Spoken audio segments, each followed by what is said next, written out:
Eu sou caminhoneiro há quase 30 anos. Cruzei esse Brasil de ponta a ponta. Já encarei neblina na Serra do Mar, tempestade no Cerrado, estrada de chão no meio do Pará. Mas nada me preparou para o que encontrei no trecho entre Jequié e Teófilo Otoni, no coração da BR-116, conhecida como Rodovia da Morte. Essa história começa no fim de 2020, quando o meu amigo Arlindo desapareceu. Ele era do tipo calado, mas de confiança. Trabalhava com frete de eletrodomésticos. Fazia o trecho Salvador-Belo Horizonte quase toda semana. Sumiu entre Jaguaquara e Itaubim, justo no trecho que chamam de Corredor da Perdição. A polícia disse que pode ter sido roubo de carga. Só que a carga dele foi achada queimada, mas o caminhão e o corpo dele nunca apareceram. Poucos dias depois, uma história antiga voltou a circular pelos grupos de zap dos caminhoneiros. A lenda da Hilux preta sem placas, que aparece à noite, encosta no retrovisor e persegue motoristas por muitos quilômetros.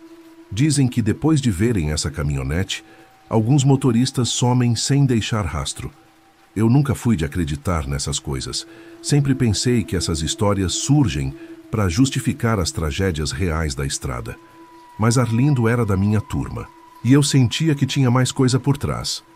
No início de janeiro de 2021, peguei um frete de Salvador para Juiz de Fora. Acertei de propósito para passar pelo mesmo trecho. Eu queria entender, investigar. Saí à tarde de Jequié. Quando o sol se pôs atrás das montanhas de granito e a noite desceu de repente, o trecho virou outro mundo. Naquele pedaço da estrada, entre Manuel Vitorino e o distrito de Pedra Alta, o sinal de celular sumiu. Só a luz fraca dos faróis iluminava os contornos da pista. Perto de Itambé vi os primeiros sinais estranhos. Um Celta branco abandonado no acostamento, capô aberto, sem ninguém por perto. Mais adiante, uma carcaça queimada de caminhão, ainda com cheiro de plástico derretido. Nenhuma viatura, nenhuma notícia. Foi quando apareceu. A caminhonete preta surgiu atrás de mim como um vulto. Luzes apagadas, me ultrapassou de repente e jogou o farol alto no meu rosto pelo retrovisor. Depois ficou me esperando no acostamento. Tentei ignorar. Acelerei, mas ela voltou. Durante quase 20 quilômetros, a Hilux ficou na minha cola. Quando tentei parar num posto desativado depois de Cândido Sales, ela sumiu, como se tivesse evaporado. Achei que fosse coisa da minha cabeça, mas o coração já estava disparado.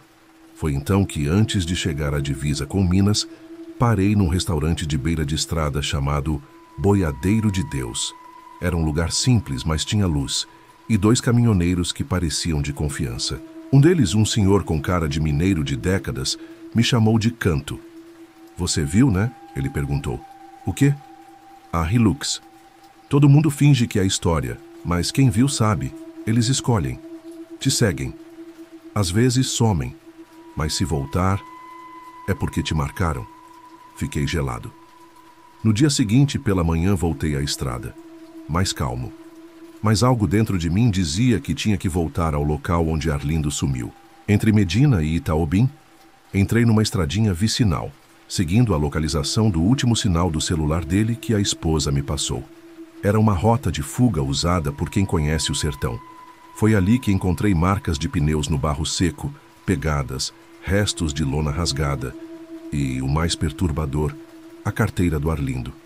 Ainda com os documentos, filmei tudo, tirei fotos, guardei o que deu no porta-luvas. Quando voltei à rodovia, o relógio já marcava quase meia-noite. E lá estava ela. De novo. A Hilux preta. Desta vez sem brincadeira.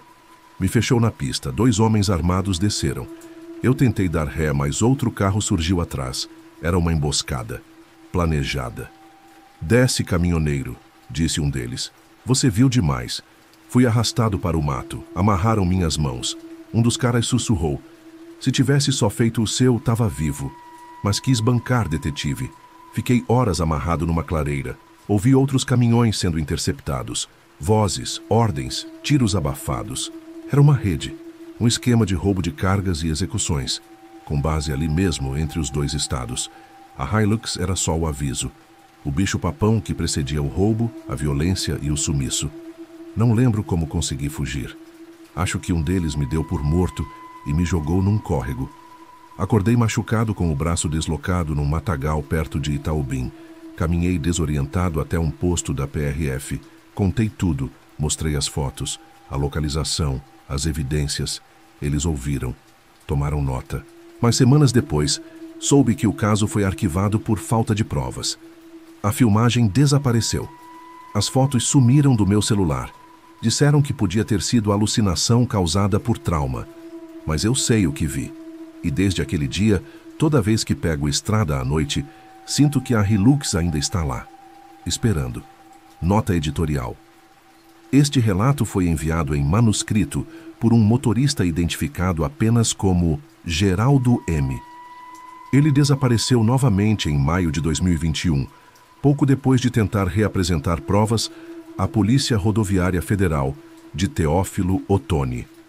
Seu caminhão foi encontrado vazio, abandonado em uma estrada de terra próxima a Caraí, MG.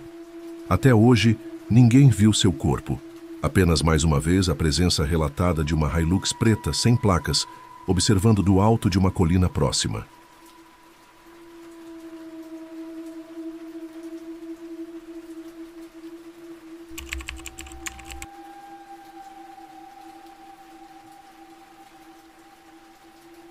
Meu nome é João Silva e sou motorista de caminhão há mais de 20 anos.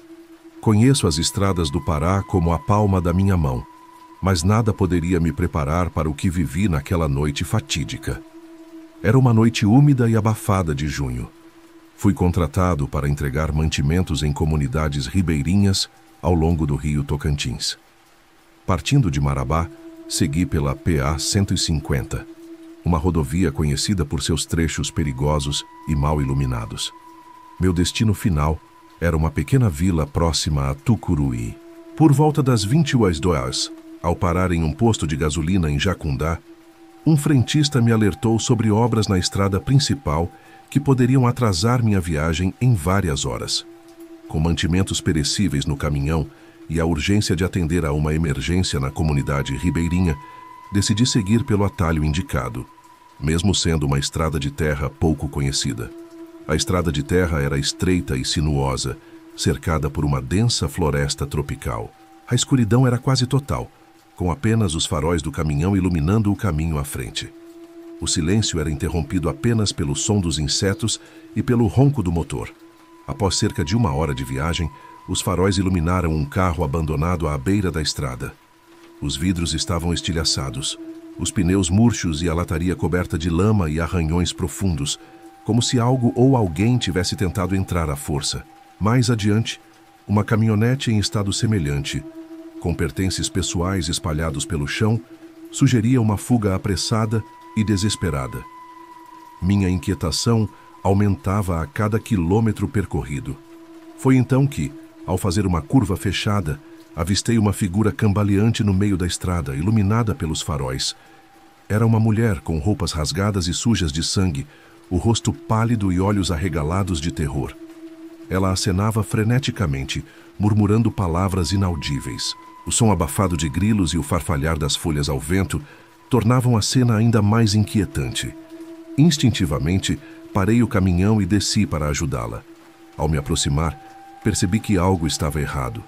Seus olhos estavam arregalados e ela murmurava palavras incoerentes. Antes que eu pudesse reagir, senti um golpe forte na cabeça e tudo escureceu.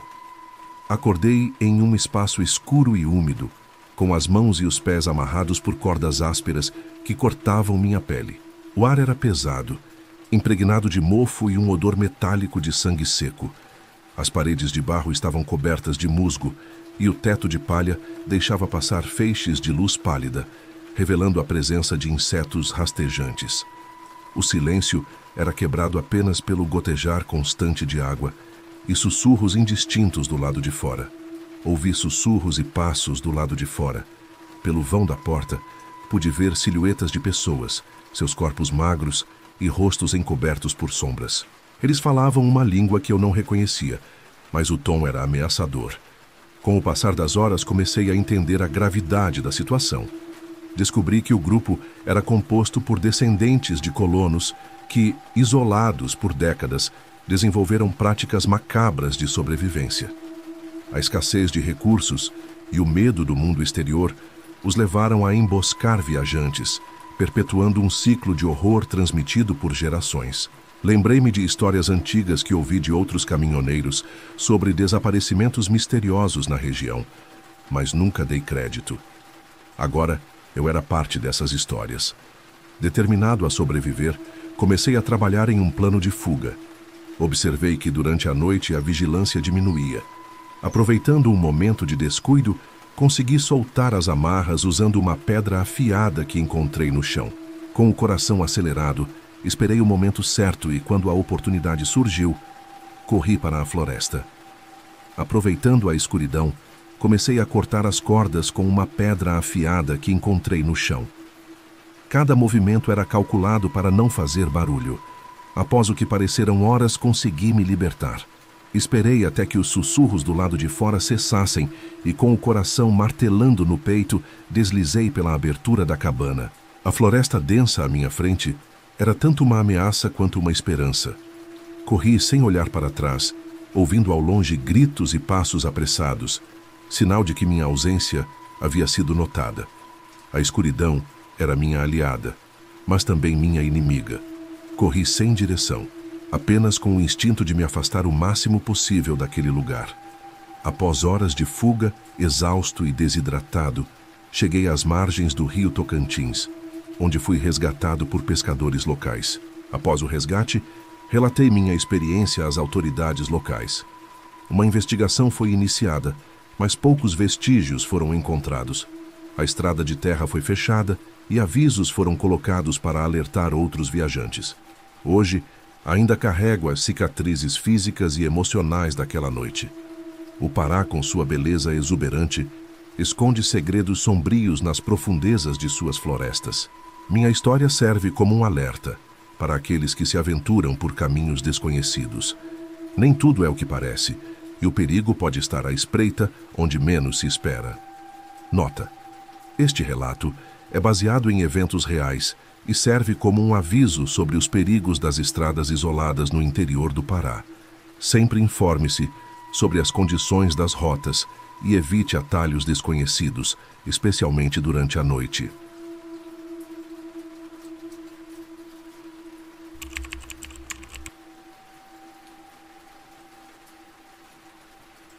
Era uma noite abafada de setembro quando eu, Lucas, Mariana e André decidimos partir de Goiânia, rumo à Chapada dos Guimarães, no Mato Grosso.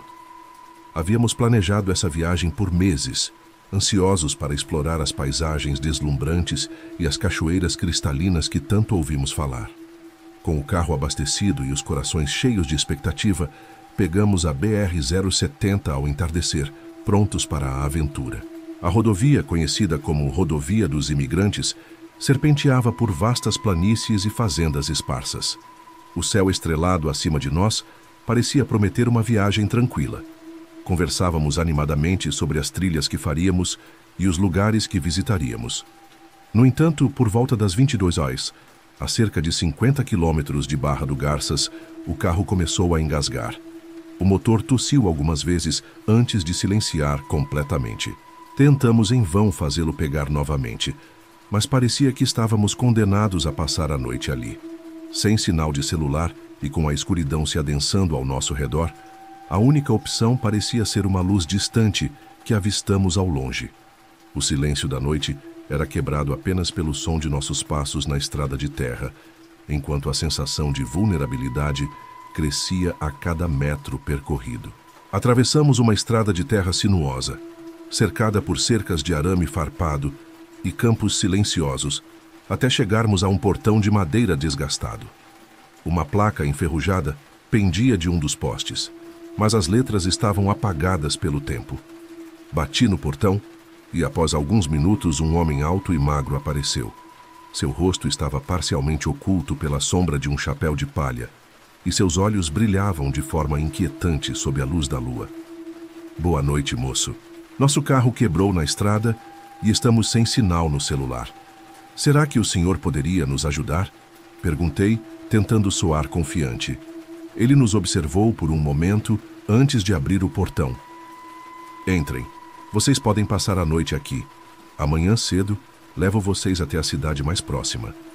Agradecemos e seguimos o homem até a casa principal, uma construção antiga de madeira, com janelas pequenas e uma varanda que rangia sob nossos passos.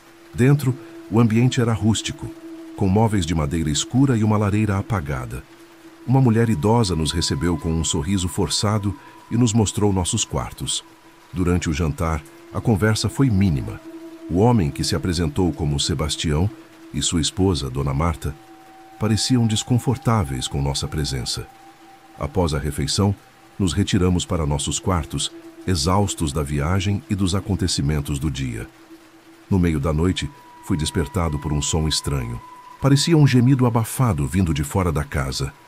Levantei-me silenciosamente e espreitei pela janela. A luz da lua iluminava o pátio, revelando a silhueta de Sebastião caminhando em direção a um celeiro nos fundos da propriedade. Curioso e inquieto, decidi seguir seus passos. Desci as escadas com cuidado para não fazer barulho e saí pela porta dos fundos. O ar estava pesado, carregado com o cheiro de terra úmida e algo mais que não consegui identificar. Aproximando-me do celeiro, um odor pungente de suor e medo impregnava o ar. Espiando por uma fresta, vi sombras trêmulas projetadas nas paredes de madeira, acompanhadas de sussurros angustiados que faziam minha pele arrepiar. Dentro do celeiro, havia várias pessoas acorrentadas, com olhares desesperados e corpos marcados por feridas. Sebastião conversava com dois homens desconhecidos que pareciam estar negociando algo. Foi então que percebi a terrível verdade. Aquela fazenda era uma base para o tráfico humano. Meu coração disparou. Voltei silenciosamente para a casa e acordei meus amigos. Sussurrei o que havia visto e concordamos que precisávamos fugir imediatamente. Pegamos nossas mochilas e saímos pela porta da frente, tentando não fazer barulho. Ao nos aproximarmos do portão, ouvimos passos atrás de nós. Viramos e vimos Sebastião, com uma espingarda nas mãos, acompanhado dos dois homens do celeiro. Pensaram que poderiam sair assim, sem mais nem menos? Sua voz era fria e ameaçadora. Sem pensar, corremos em direção à estrada. Os tiros ecoaram na noite e sentimos as balas zumbindo perto de nós. Corremos como nunca, nossos corações batendo descontroladamente. Após o que pareceram horas, avistamos as luzes de um caminhão se aproximando. Desesperados, corremos para o meio da estrada, acenando freneticamente. O caminhão parou, e o motorista, um homem de meia idade com um olhar preocupado, nos ajudou a subir. Explicamos rapidamente o que havia acontecido e ele concordou em nos levar até a delegacia mais próxima. Ao chegarmos à cidade, relatamos tudo à polícia. Uma operação foi montada imediatamente e a fazenda foi invadida ao amanhecer. Sebastião, Dona Marta e os outros cúmplices foram presos e as vítimas do tráfico foram resgatadas. Mesmo após a prisão de Sebastião e o resgate das vítimas, as imagens daquela noite assombravam nossos sonhos. A estrada, antes símbolo de liberdade, agora carregava cicatrizes invisíveis de um horror que jamais esqueceríamos. Nunca mais viajamos sem antes verificar minuciosamente nosso veículo e planejar cada detalhe do percurso. Aquela noite nos ensinou que o mal pode se esconder nos lugares mais inesperados e que a vigilância e a coragem são essenciais para enfrentá-lo.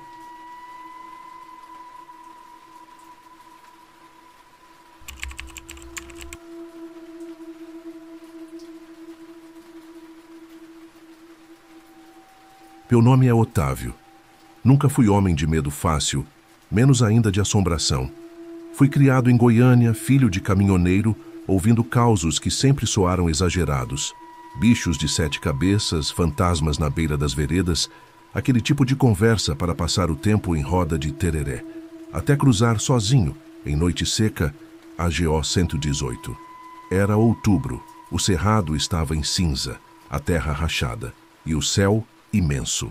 Eu voltava tarde de Alto Paraíso, projeto atrasado, patrão apressado. A promessa de chegar em Planaltina antes do dia clarear. Estrada longa, deserta, sem sinal de celular, sem vida, só o vento seco batendo nos postinhos de concreto, o farol varrendo o mato alto, e aquele zunido grave do motor preenchendo a escuridão. Logo depois da entrada de São João da Aliança, por volta das 11, vi algo deslocado no acostamento. Uma mancha branca de contraluz à margem do cerrado. Quando aproximei, o coração desacelerou à força. Era uma moça jovem, longos cabelos negros caindo nos ombros. O vestido branco, florido, manchado de terra, combinava com a palidez dela e a fina poeira da estrada. Não gesticulava, não acenava, apenas olhava, um pedido mudo cravado no rosto. Era fácil seguir adiante, mas algo naquele olhar, uma tristeza sem hora, me fez parar. Baixei o vidro devagar. O calor dava lugar, inexplicavelmente, a um frio úmido raspando a pele. Boa noite, moça. Precisa de ajuda? Ela se aproximou, pés sujos, um broche antigo pendendo na mão, prata fosca, desenhando uma flor murcha. A voz saiu áspera, quase estrangeira, cada palavra riscando o ar, como se vinda de outro tempo. O senhor vai para a Planaltina? Pode me levar só até o mirante da janela.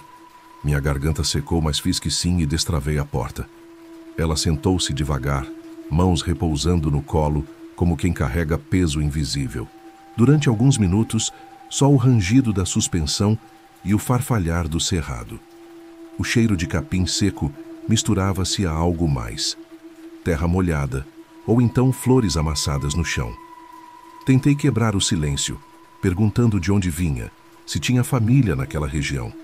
Ela desviava, respondendo vago, sempre olhando para fora, a pele arrepiada apesar do abafado que fazia. Quase não respirava. Quando cruzamos uma placa velha do mirante, senti o rádio começar a chiar, perdido entre estações. Sussurros longínquos, frases entrecortadas, vozes que não eram minhas. Ajuda e fica.